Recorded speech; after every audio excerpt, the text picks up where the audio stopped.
விஜய் அதிமுக கூட்டணிக்கு வந்தால் அவருக்கு நல்லது, வரவில்லை என்றாலும் அதிமுகவுக்கு எந்த கெடுதலும் கிடையாது என்று முன்னாள் அமைச்சர் ராஜேந்திர பாலாஜி தெரிவித்தார். விருதுநகர் மாவட்டம் சிவகாசி அருகே திருத்தங்களில் அதிமுக பூத் கமிட்டி நிர்வாகிகள் ஆலோசனைக் கூட்டம் நடைபெற்றது. அதில் பங்கேற்ற பிறகு செய்தியாளர்களை சந்தித்த அவர் இதனை கூறினார். அவருக்குன்னு ஒரு மாசு இருக்கு, அதெல்லாம் ஓட்டாக மாற வேண்டும் சொன்னால் பயிற்சியுள்ள பயிற்சியாளர்கள், அந்த பயிற்சியாளர்களாகத்தான் அதிமுக நிர்வாகிகள் இருப்பார்கள். ஆகவே கூட்டணிக்கு வந்தால் அவருக்கு நல்லது, வரவில்லை என்று சொன்னாலும் அதிமுக எந்த கருதலும் கிடையாது. கரூர் சம்பவத்தில் உயிரிழந்தவர்களின் உறவினர்களை பனையூருக்கு வரவழைப்பது நாட்டாமையை தாண்டிய நாட்டாமையாக இருப்பதாக தாவேக தலைவர் விஜயை நாம் தமிழர் கட்சியின் தலைமை ஒருங்கிணைப்பாளர் சீமான் கடுமையாக சாடினார். செத்து போன குடும்பத்தெல்லாம் பனையூருக்கு வா, அப்ப தேர்தலை எல்லாம் ஓட்டு பெட்டி இங்க வை, இங்க வந்து போடுன்னு சொல்வியா? என்னது இது?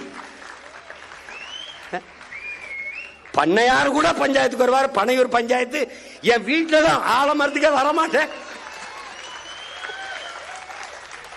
ஆலமரத்துக்கே வரமாட்டேன், வீட்டில தான் பஞ்சாயத்து. என்னடா நாட்டாமையை தாண்டிய நாட்டாமையா இருக்குது. என்ன பண்ணுது? கந்தசஷ்டி விழாவை ஒட்டி திருச்செந்தூர் முருகன் கோயில் ஆடல் பாடலுடன் களை கட்டியது. கோயிலில் தங்கி விரதம் இருந்து வரும் பக்தர்கள் முருகன் பாடல்களை பாடியும் கோலாட்டம் ஆடியும் பக்தி பரவசத்தில் திளைத்தனர்.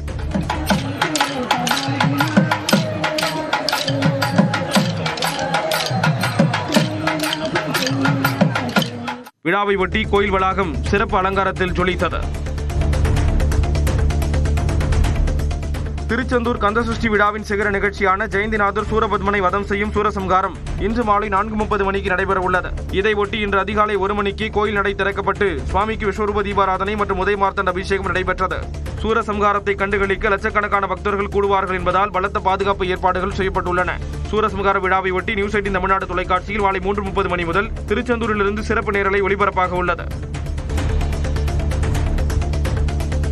ஆசிய இளையோர் விளையாட்டுப் போட்டியின் கபடி பிரிவில் தங்கம் வென்ற இந்திய ஆடவர் மற்றும் மகளிர் அணிகளில் இடம்பெற்ற தமிழக வீரர் அபினேஷ் மற்றும் வீராங்கனை கார்த்திகா சென்னை திரும்பிய நிலையில் அவர்களுக்கு உற்சாக வரவேற்பு அளிக்கப்பட்டது. சாம்பியன் பட்டம் வென்ற அணிகளில் இடம்பெற்ற திருவாரூர் மாவட்டம் வடுவூரைச் சேர்ந்த அபினேஷ் மற்றும் சென்னை கண்ணகி நகர் பகுதியைச் சேர்ந்த கார்த்திகா ஆகியோர் சென்னை வந்தனர். அவர்களுக்கு வரவேற்பு அளிக்கப்பட்டது.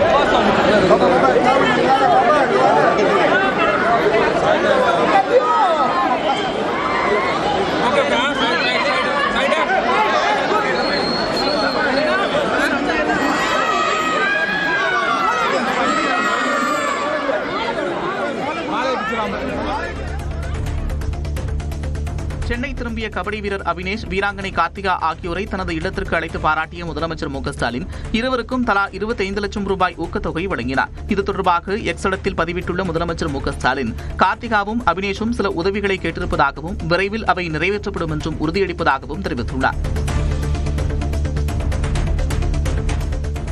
பீகாரில் இந்தியா கூட்டணி ஆட்சி அமைத்தால் உள்ளாட்சி அமைப்புகளின் பிரதிநிதிகளுக்கான உதவித்தொகை இரட்டிப்பாக்கப்படும் என ஆர்ஜேடி தலைவரும் இந்தியா கூட்டணி முதலமைச்சர் வேட்பாளருமான தேஜஸ்வி யாதவ் வாக்குறுதி அளித்துள்ளார். பாட்னாவில் செய்தியாளர்களிடம் பேசிய அவர், இந்தியா கூட்டணி ஆட்சியில் பஞ்சாயத்து பிரதிநிதிகளுக்கு 50 லட்சம் ரூபாய்க்கு காப்பீடு வழங்கப்படும் என்றார்.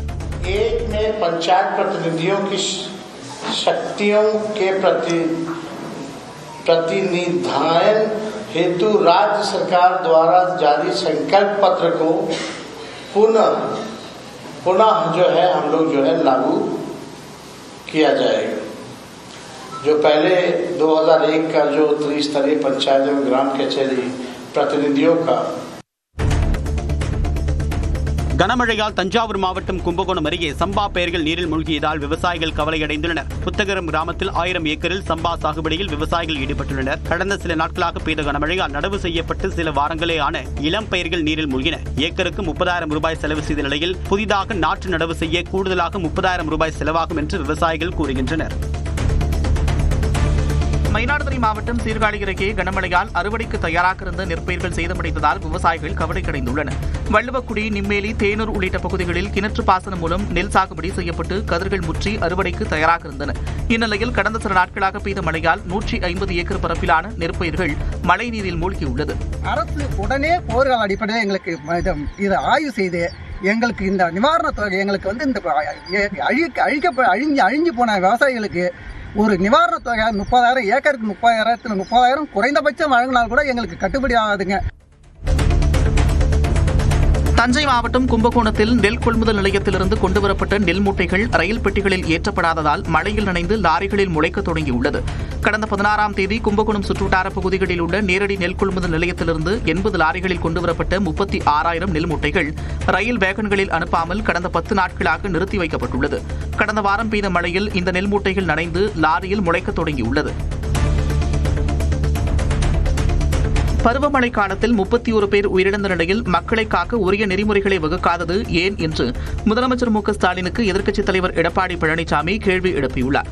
டெல்டா மாவட்டங்களில் மழை பாதிப்புகளை ஆய்வு செய்த வீடியோ காட்சிகளை தனது எக்ஸ் பக்கத்தில் பகிர்ந்துள்ள எடப்பாடி பழனிசாமி, இந்த நெல்மணிகளை பிடித்திருக்க வேண்டிய முதலமைச்சரின் கை படக்குழுவினரின் கைகளை பற்றிக் கொண்டிருப்பதாகவும், தான் எதற்கு முதலமைச்சர் ஆனோம் என்பதையே மறந்துவிட்டு முழுநேர சினிமா விமர்சகராக முதலமைச்சர் மாறிவிட்டதாகவும் தெரிவித்துள்ளார்.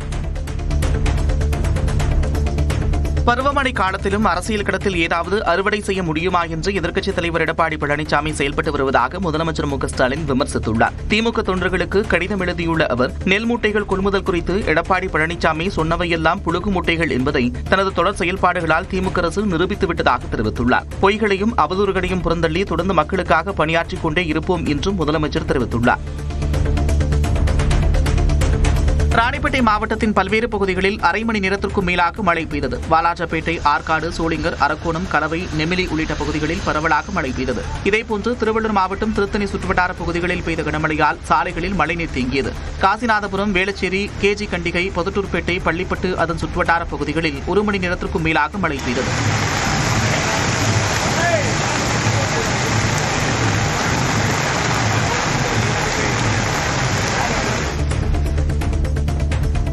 குற்றால மீனருவியில் 10 நாட்களுக்கு பிறகு சுற்றுலா பயணிகள் குளிக்க அனுமதிக்கப்பட்டனர். மேற்கு தொடர்ச்சி மலைப்பகுதிகளில் மழை குறைந்த நிலையில் அருவிகளின் நீர்வரத்து சீரானது. இதனால் ஐந்தருவி, புலியருவி, சிற்றருவிகளில் 7 நாட்களுக்கு பிறகு சுற்றுலா பயணிகள் குளிக்க அனுமதிக்கப்பட்டனர். இந்நிலையில் மெயினருவியில் பராமரிப்பு பணிகள் முடிவடைந்த நிலையில் 10 நாட்களுக்கு பிறகு குளிக்க அனுமதிக்கப்பட்டுள்ளனர். இதனால் சுற்றுலா பயணிகள் ஆர்வத்துடன் குளித்து மகிழ்கின்றனர். எனினும் பழைய குற்றால அருவியில் மட்டும் குளிக்க தடை தொடர்கிறது. இப்போ நாங்கள் வந்த நேரம் நல்லா ஜாலியாக ஃபால்ஸ் அலோவ் பண்ணுறாங்க. இனியெல்லாம் என்ஜாய் பண்ணிட்டு வெக்கேஷன் முடிச்சு நாங்கள் ஊருக்கு போவோம். இங்கே கிளைமேட் எல்லாம் நல்லா இருக்கு. மழை பெஞ்சிட்டு இருந்த டைம்ல இப்போ இங்கே கிளைமேட் ரொம்ப நல்லா இருக்கு. கோதை ஆற்றில் ஏற்பட்ட வெள்ளப்பெருக்கு காரணமாக கன்னியாகுமரி மாவட்டத்தில் உள்ள திருப்பரப்பு அருவியில் தொடர்ந்து தண்ணீர் ஆர்ப்பரித்து கொட்டுகிறது. இதனால் அருவியில் 3வது நாளாக குளிக்க தடை விதிக்கப்பட்டது. ஞாயிறு விடுமுறை நாளில் திருப்பரப்பு அருவிக்கு வந்த சுற்றுலா பயணிகள் ஏமாற்றத்துடன் திரும்பி சென்றனர்.